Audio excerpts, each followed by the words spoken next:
We all want to bring the Zoom back into our golden oldies. Mr. Binks is 14, and he was born with a joint condition that we've managed over the years with his raw food diet, choice supplements, and physical therapies.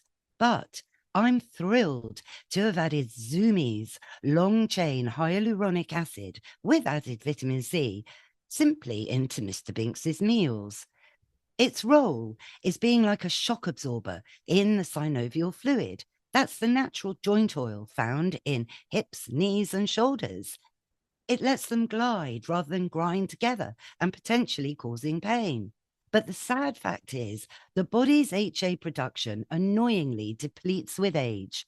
And when his joints are sore, they break the HA down more quickly. Zumi has been created by vets, supporting all life stages and cats too. So find out more on my website, annaweb.co.uk, in the recommends page and redeem your discount.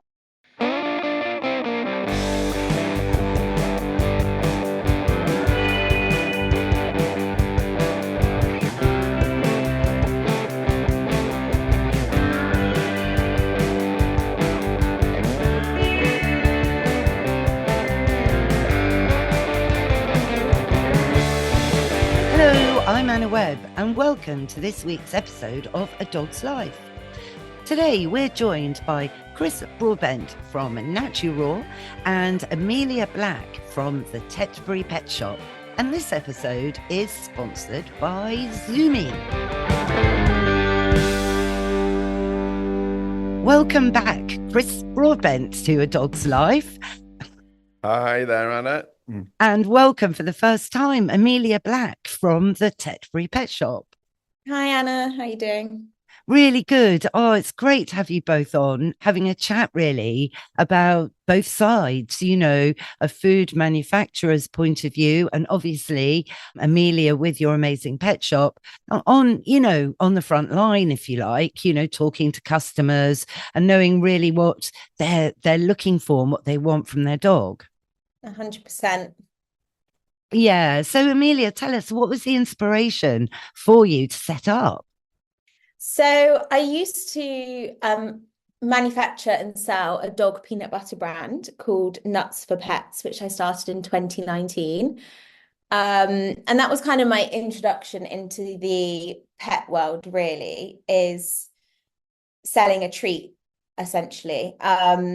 I was second to market with the peanut butter after one that contained palm oil. And the reason I made ours is because I wanted to remove the palm oil, make it a bit healthier, a bit more small batch. And it did really, really well. We were in kind of 500 pet shops across the UK, in the biggest wholesalers. And we also would go to all the dog shows around the country. So I met a lot of doggy people and brands. And I just felt that other pet shops weren't really, not that they weren't hitting the mark, but there was just something missing with the disconnect of COVID and lots more young people getting dogs, treating them like their family, like their babies. And there wasn't really anywhere for those people to go. So a shop came up on Tetbury High Street after we moved here. And we just went for it and just thought, we'll just see what happens. Oh gosh, talk about taking a plunge, but how exciting. How exciting. Well, Chris, you must love this sort of inspirational, go-getting entrepreneurial view, with offerings for dogs. Well, yeah, it's great to hear Amelia. She's one of our star stockists. So thank you. Yeah, I think when we've all got dogs, obviously, and we know with Uwe and Malmo, they love going shopping. They love being on the high street. And I think the key is being in independent retailers. There's obviously nothing wrong with big chains, but for us, really, the heart of the business is independence, just like the Tetbury Pet Shop. They know their customers and they have dogs themselves. People who are actually in the shop, working in the shop, just care more, I think. And they've got this sort of education and sort of relationship with their customers. As a family business, we sort of align very much with that. I'm not saying, everyone has targets and it's very corporate and tough out there, but I think the independent store that is at the forefront of the high street, and it's quite interesting today just listening to the talk about the high streets from the government and the need for community. I think that independent pet stores are absolutely play a massive role in that. I'm sure Amelia can talk about that. But it is exciting, yeah, and it's tough out there. So hats off to all the independents. Yeah, that's interesting, Chris. You're saying, about high streets, because I have an independent pet shop on my high street, even in London. Every area of London has a high street. It is a hub of the community, without a doubt, and it's great to be able to pop up there. And the other thing I loved about that, Chris, was, the experience for the dogs, because my dogs love it. It's a way to break up their day and go and see some sights, sounds, and smells, and they always get a treat. Amelia, particularly, the Tetbury Pet shop does sound like the high street, having looked on the internet. It looks absolutely gorgeous. Are you in like a square? It looks like there's like a square. It's a square. It's quite a traditional high street in that we've got like a little market hall at the top, which is from like the 14th century. But we are kind of a long main road, which is the entrance for a lot of people going to the Cotswolds from the south. So we have a lot of traffic driving through, but we are known as the best place to come and buy antiques, actually. Oh, okay. So I There's a lot of independence. We don't have any chains on the pet shop, on the high street, sorry. I think last year we had a Specsavers open, which was a huge deal for all the locals because that was our first chain after the co-op. But yeah, other than that, everything is an independent shop. So we get a lot of people traveling. And I'm really surprised. I was in the shop on Saturday and I had multiple customers saying they'd traveled an hour or so just to bring their dogs to come and see us at the pet shop, which I think is just amazing because it means people are bringing and they want to shop and they're coming to our high street and they're sticking around and going to other places. So it's super important for that community to have nice independence that also bring others to town. Oh, yes. And I guess that really also kind of shapes what you stock in store, from everything for doggy ice cream through to wonderful, fun enrichment toys, through to, of course, selling raw, balanced and complete. Yeah, I think you've got to have different things because now you can get anything anywhere and you can just hop online and grab something or Vinted is massive so you can get things secondhand. So if you're not stocking things which are unique and different and things that I believe in or that our staff believe in, it makes it more difficult to sell for sure. I think that's a real key point there in the discussion this morning. They actually mentioned Ripon and Thirsk, which are my sort of hometowns in North Yorkshire, and they're similar probably to Tetbury in that people are going there. There's parking in the square, and there are lots of independent stores that are offering a real experience of something different to the out of town shopping superstore. Because obviously you can go to the supermarket and buy your dog food, but we wouldn't be seen dead being stocked in a supermarket.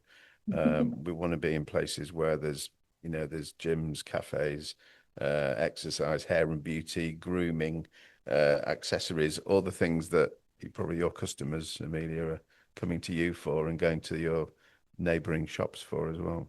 Well, yeah, Amelia, you branched out as well and added grooming, which I guess as well, in the Cotswolds, if you've got lots of mud there in the winter, not at the moment, obviously, not at the moment.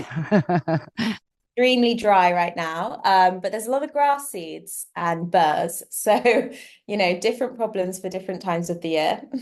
I couldn't agree more on that one. But this year, my word, the grass seeds, I think, are serious, actually, down to the dryness.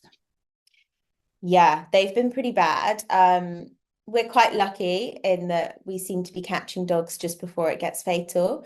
But I think a lot of people, you go on a walk with your dog, it's dry. So you're not checking their paws like you would after a muddy walk. You're not drying them. So you're just missing sometimes little things in the paws and sanitary areas, ears. Yeah, they've been bad. Yes, most definitely. I mean, what do you find with your grooming clientele in terms of, just wondering from a skin and coat perspective, the dogs that tend to eat more processed options compared to those that eat fresh whole into the bowl? Is there a difference in the coats? Because, I'm always eating healthy foods to keep my hair. Do you know what I mean? It's like, Yeah. nourishing comes from the inside out. Absolutely. And we do notice a huge difference between the two. So most dogs, I would say, that come in to our groom room are probably fed still kibble. Um, all of our staff feed raw. So we do always recommend, and if we see things, mostly skin allergies, so like hot spots under the belly, yeasty paws, and bad ear infections are the things that we probably notice the most. And yeah, that is all down to food, really. If they were to change to raw, I think it would make a huge difference for those dogs. That's interesting, isn't it, Chris? Because we do believe, not all raw is created equal as well in terms of the actual ingredients. And that's something I think a lot of people think, well, I feed raw. I hear that often, but these dogs can still have, issues like, yeasty paws, actually. And it's because, the integrity of some ingredients or the transparency isn't always there, with some brands. And it's difficult sometimes, to broach that. Well, yeah, that is a good brand. However, Well, yeah, I'm not here to knock other brands, as you know, Anna, but no, I know that, but yeah, you can only do the best thing yourself, can't you? And that we obviously would all want to feel that we stand 100% behind the product and that we feed it to our own dogs. And it is all about the transparency, as you say, that the ingredients that's sourced in the UK, the provenance of them, and knowing the origin, and actually celebrating that, and telling everyone exactly what is in there. Obviously, we're all sort of behind the whole movement to be more fresh and raw feeding. It's great to hear, obviously, that dogs on that diet are going to have a healthier coat and a shinier coat and improve their condition in it. And we love hearing stories, obviously, from customers. Really, it's just about doing the right thing for the dogs always, rather than just trying to make as much money as possible. And I know that probably means that we're never going to be the biggest brand, but I think if you can sort of say that you know exactly what is in there, and as you say, not all foods are created equal. And there's so many players in the market as well. It's interesting that, a lot of our stockists stock 15, 20, 25 different brands.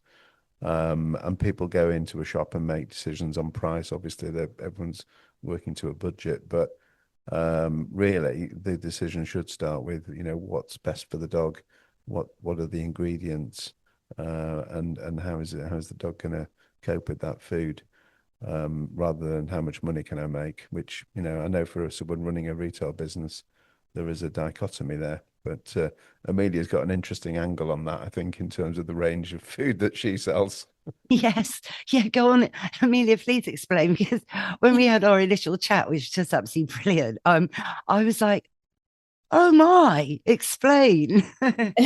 Yeah, I only sell Naturaw. We've been open for 4 years now, and at the beginning, I used to sell kibble and wet food too, just kind of your classic brands that you would see, maybe a bit more high-end stuff, if that really exists, I don't know. But 2 years ago, we decided to just do Naturaw because that's what we feed our dog. It's what we believe in.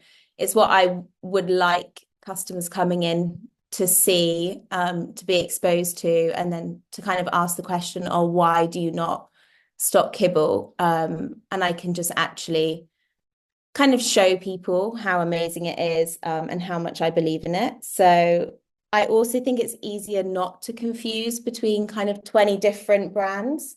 I think if Naturaw is amazing, it has amazing ethics, the branding's beautiful, it's all UK meat. It's just an amazing brand. So why would I not stock that? Why would I complicate things with adding in other brands that I think then just confuses people? Wow, yes, I couldn't agree more. I think that's really brilliant. And there is that aspect as well of being all things to all people in a way, which, sometimes you can't really do that necessarily. As Chris was saying, it's like, it's what's best for the dog. Yeah, exactly. And I think when you're only kind of showing that you believe in this one food, it just helps people believe in you a lot more, and gives them the confidence to go for it. Yes, so just explain, oh gosh, how has that gone down? Maybe if someone's just moved to Tetbury and they think, great, I'm going to run down to the pet shop, got to pick up a bag, because you've just moved house and everything's in boxes, and they get to you and they're like, oh, and then there's kind of mini silence. What happens then? Um, at the beginning, lots of people would come to me for that. Luckily, there's a hardware shop down the road who sells bags of food. So you can always go and support him. But yeah, there's the co-op, there's Tesco, and I think people just end up going there, which I think kind of says it all, really. Yes, well, that's true. But yeah, but what about people going, you know what, I'm going to try this. Yeah, it's if people aren't coming in ready with questions and already have it in their mind that they're thinking of going for raw, they might pick up a pack or two and go, oh, I'm really desperate and I'm on holiday or something, so I'm going to treat my dog. That sometimes happens, is they'll buy it for a treat. But I think mostly it takes a good couple of months of people coming in for other things to be able to actually switch them to raw. It seems to take a lot of building confidence, and I try not to be too pushy because people always want to do the best by their pets and they believe they're doing that already. So it can be quite a hard subject to bring into play, really. Yeah, it is interesting, because when I began feeding raw, a very long time ago, I remember people would say to me, "Oh, are you a raw food feeder?" Like I was a member of some weird cult. Do you know what I mean? And I feel, of course, in my own mind, this has totally changed because now we have so much more science, and the proof literally is kind of in the pudding. Look at this dog in vibrant health. Chris, chip in here, because there is still perhaps feeding raw still only represents, I think, Chris, isn't it 18% of 15.5 million dogs? Yeah, it's hard to quantify, but it's definitely, the smaller part of the market. It's the fastest growing part, raw and fresh. People are looking more at the ingredients and what is in the food. But you're right, the market has changed completely. And I suppose for anyone going into a shop, the importance of that community we talked about at the start, and the education and the knowledge of the staff is so important, because it's totally different experience to someone in a supermarket just picking between different brands on a shelf. As we all know, there's a big education piece in terms of dispelling the myths of feeding raw. And that takes time, as Amelia says, to talk to people and understand and allay their fears. But really, if you go into a trusted retailer and ask the right questions, and then pick a brand, whether they've got a choice of brands or just one, but if someone who's totally open about the ingredients and how it's sourced and how it's made, and can talk about knowledgeably how it's affected other dogs' lives. As you know, Anna, you've got case studies of dogs that have been fed the food and seen the improvement. Then that's the most important story, isn't it? And when you talk to someone about that, and then they think, well, what am I feeding? What are the benefits? And that's when the magic happens, and people very rarely switch back once they've tried it. But you're not going to come in and say, oh, I'll try that, without understanding that a bit more, I think.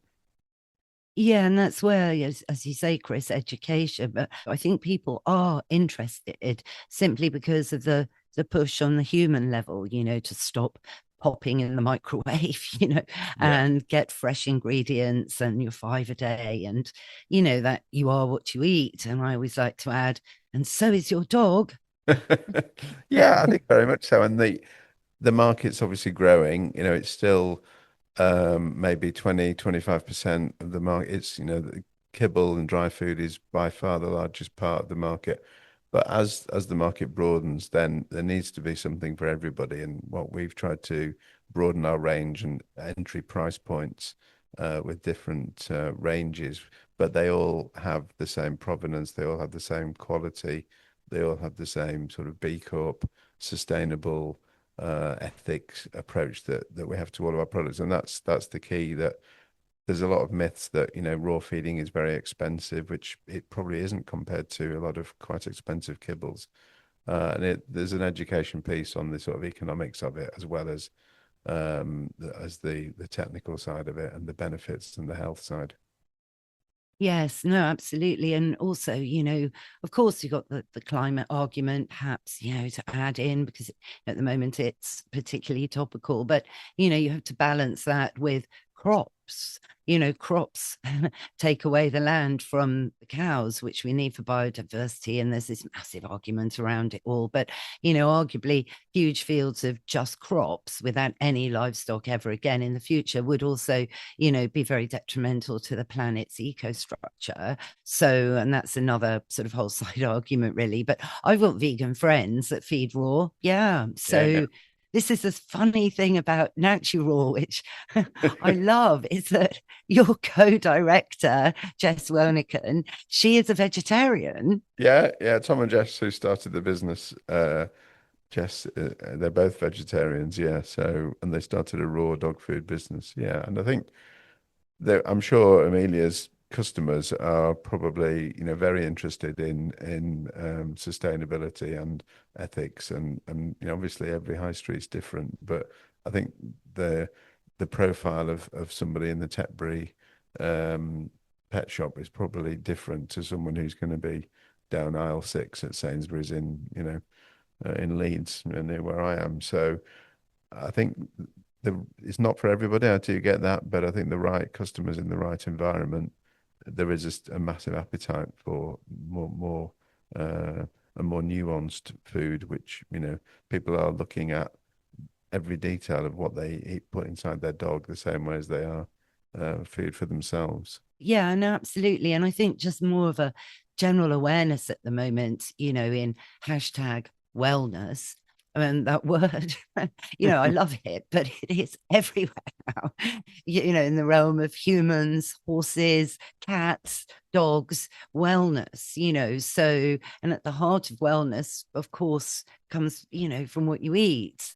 And the supplement market is literally exploding, isn't it? I mean, Amelia, you must have a few supplements in your shop as well.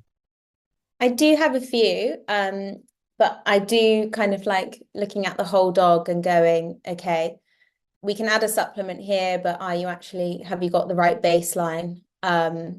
Because a lot of the time, if your dog isn't eating well to begin with, it's quite hard for them to actually take that supplement in and use it for its benefit. So it's probably one of the last things I'd recommend, but we have a couple things, not many. No. I support that. I mean, really, in theory, you shouldn't need supplements really, because everything should come from the soil that's in the bowl. Exactly. So that's kind of the key thing. So tell us a bit more about your own dog, Amelia. Yeah, so I have a Labrador called Nairobi. She's 4.5, so she came about 3 months before we opened the pet shop. And we've been on a massive journey with her, because actually when we first got her, I said, God, I'm not going to be one of those people that feeds raw. That just seems like such a faff. And look at me now. I'm the insane person that tells everyone they should be feeding raw. Not insane. No, we're very balanced people.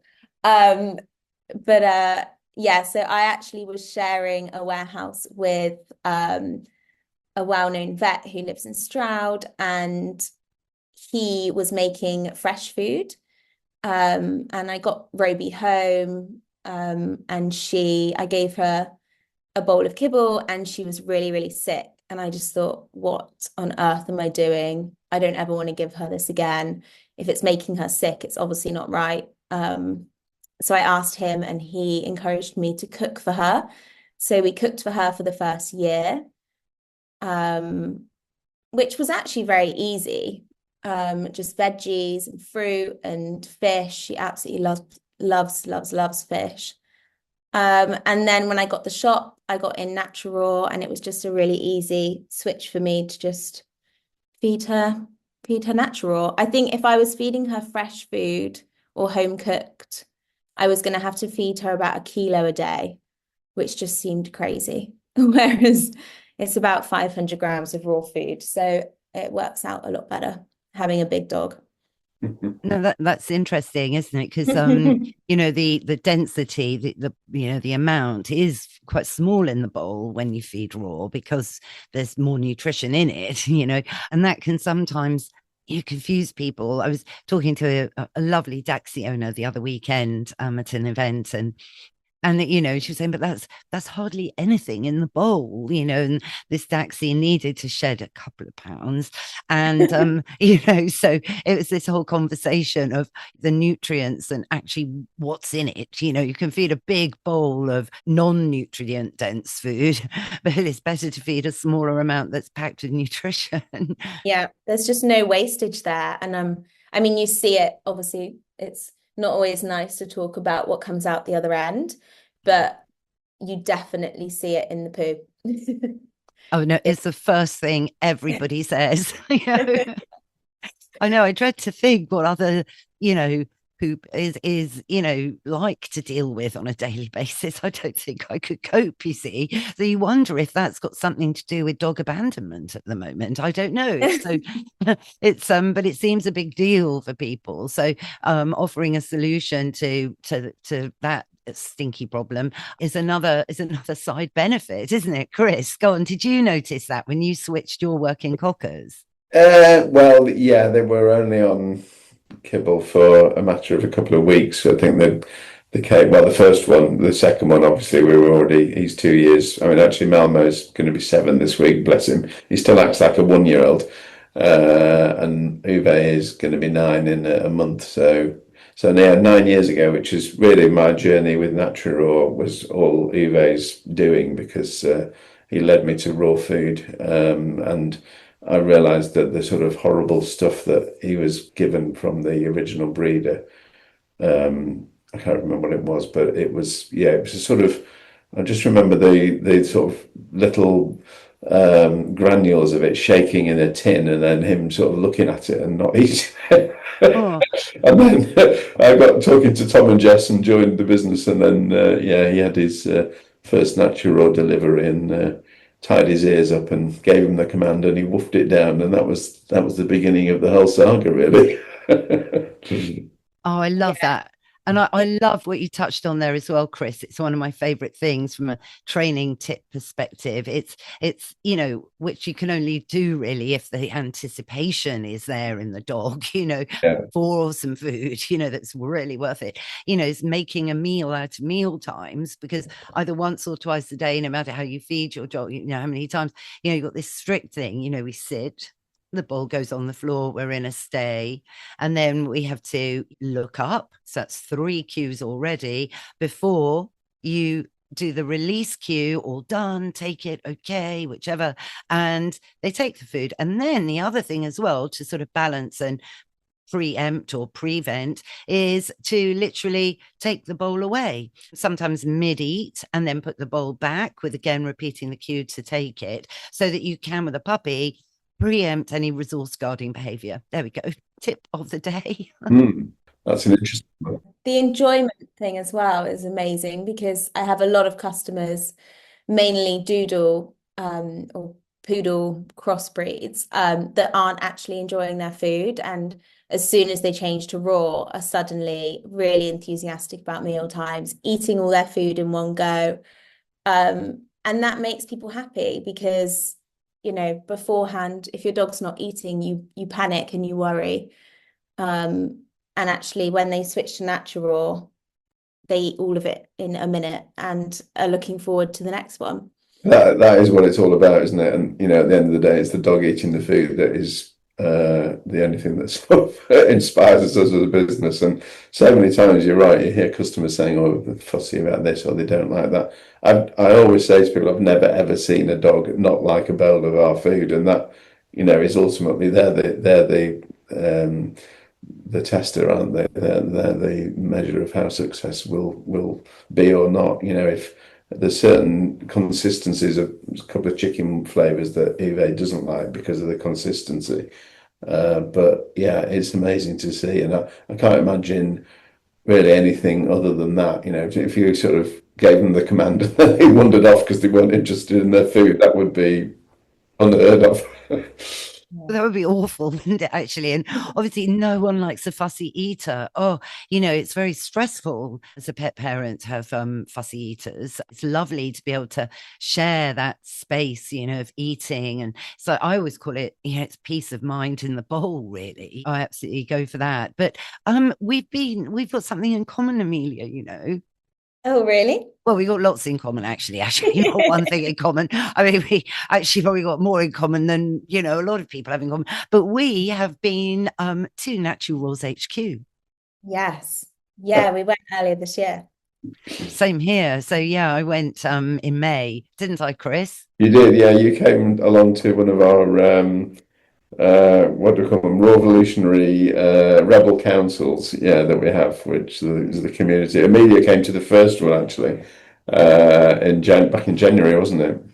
Yeah, it was so much fun. I really enjoyed seeing just how the food was made, just getting that glimpse behind the scenes, because I mean, you would never see that with any other brand, I don't think. You'd be lucky enough.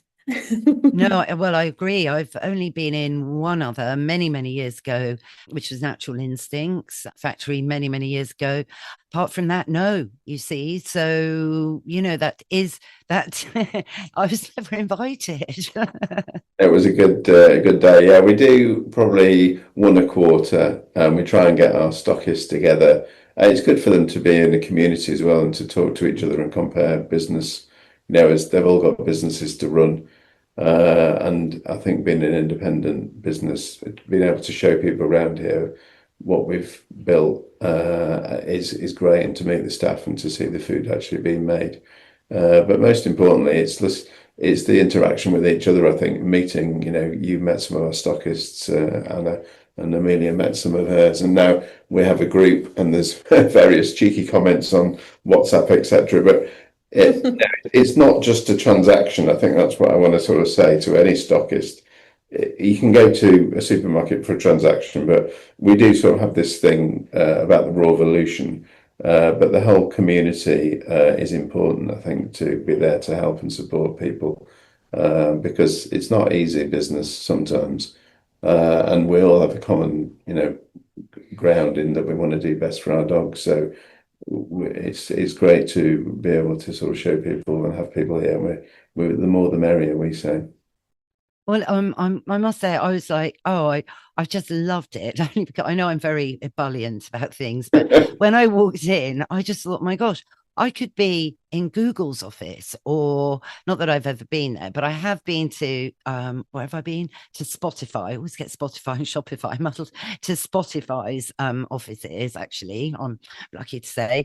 And there's a similar vibe, which honestly, I really hope this is a compliment. It's totally meant to be. So it's very modern, very, attention to detail in what matters, really, to make people feel at home, create a brand identity, show that things are fun there and people are happy, so they're very passionate about what they do. So I mean, what I love the most, so I'll let a secret out, shall I, Chris? That is there's dog wallpaper in the loos. I mean, so I'd got off a trade, so I was rushing. I was like, Chris, I've just got to go to the loo. So basically, and I'm like, wow. Did you go to the loo? Obviously, you did there, Amelia. It's very strange. I must have done, yeah. But isn't the wallpaper great? I mean, it's that total attention to detail and the art, and the neon and the whole, sustainable vibe that's also there in the structure of the building. Yeah, it's good to tell a story. I mean, Tom, one of the founders, is obsessed with the detail and the brand, and we do all of that in-house. And yeah, it's important, to have a strong identity. And we do feature all the dogs. All the staff's dogs are all on the individual products. I'm proud to say that Uwe has been on Surf and Turf since it launched. Malmo's on forage pork. But every member of staff can say their dog. We've only got, I think, one member of staff who doesn't have a dog. We do still talk to them, but yeah, the bulk of people obviously are heavily invested. And when we go to shows and things, the staff turn up and take their dogs, and there's a real feeling of community about it, and having somewhere nice to work. We are a living wage employer. We're a B Corp. It is still a dog food factory at the end of the day. So you are mincing up, animal parts. You can't pretend it's not a dog food factory, but at least you can make it a nice one. We hope we do anyway. No, 100%, of course. But it's also, I think, very much people sell people, that old-fashioned phrase, that creates a brand, don't you think, Amelia? Yeah, and I think that really came through going to Naturaw. Like, all the staff were so happy to be there and were eager to tell you, why they love it so much. It was just lovely, and it just cements exactly why we only sell Naturaw in the shop, really. For us, it's beautiful packaging, but it's also easy to use. So it's not like in a sausage or, a big kilo that you've got to half open and leave in the fridge. Like, they've thought yes. everything.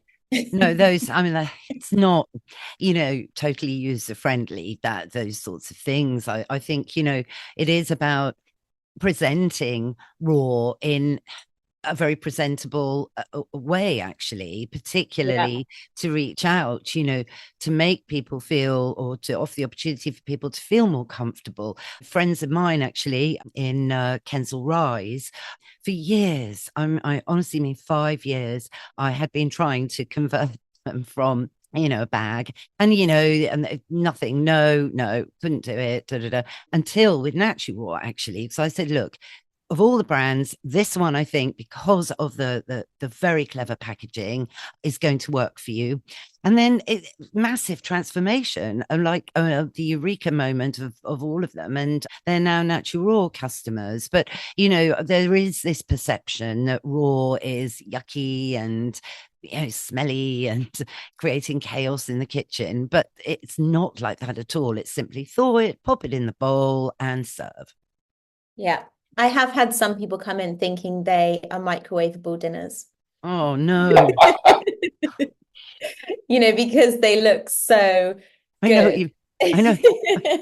I get that, though. Gosh. And with the film on top, which kind of, it does. And you just put, you say, has anyone ever done that? I really, really hope not. Yeah, I hope not. We do get some interesting comments on our customer feedback, but I've not heard that one before. But yeah, you can't, as my grandpa used to say, you can't put it where it isn't. I mean, I think you do need to be very clear on the instructions as to what it is, and obviously there are guidelines around handling. It is raw meat at the end of the day. But that's another reason why we do have, everything on our packaging very clear as to exactly what is in there, how to handle it, and what to do with it, and lots of advice on the website as well, because there is obviously someone just coming along and buying it and thinking they can just convert to it. It does need a bit of information.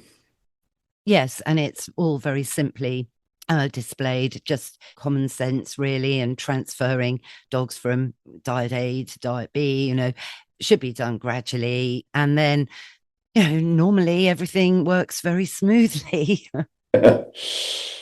I guess, which is why it's nice to have those independent shops, because we're right there 5 minutes down the road. Exactly. Ready to help. Yeah, no, and you can spend time talking to customers as well, and you've got that knowledge, haven't you? Yeah, absolutely. And just giving them the confidence to either keep going or, talk through it, because sometimes Google can be a bit of a scary place to ask. oh, definitely. It's always, I think, best to reach out to people with experience and credentials over the internet, really. Like you, Anna. Yes, well, like me, yes. No, indeed, actually. But yes, but there's lots of good people out there. But thank you so much for taking the time today to jump on. And Tetbury really sounds exciting, actually. So I'm going to plan to come along and visit. Please do. It would be lovely to have you.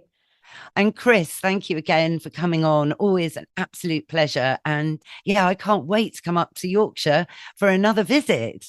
Well, you're always welcome. Thank you to both. It's been great to chat. That's our show, everyone. Hope you enjoyed it. Well, if you did, go on, rate and review the show wherever you tune into your podcast. Thanks again, of course, to both Amelia and Chris for joining us today. And all the links are in the show notes. Thanks, of course, to Mike, my producer, for all the music and production as ever. And if you want to find out more about me and the products that I recommend, head to my website, which is annaweb.co.uk. And of course, if you haven't already, subscribe, because it's free. And that way you'll never miss another show. Bye for now.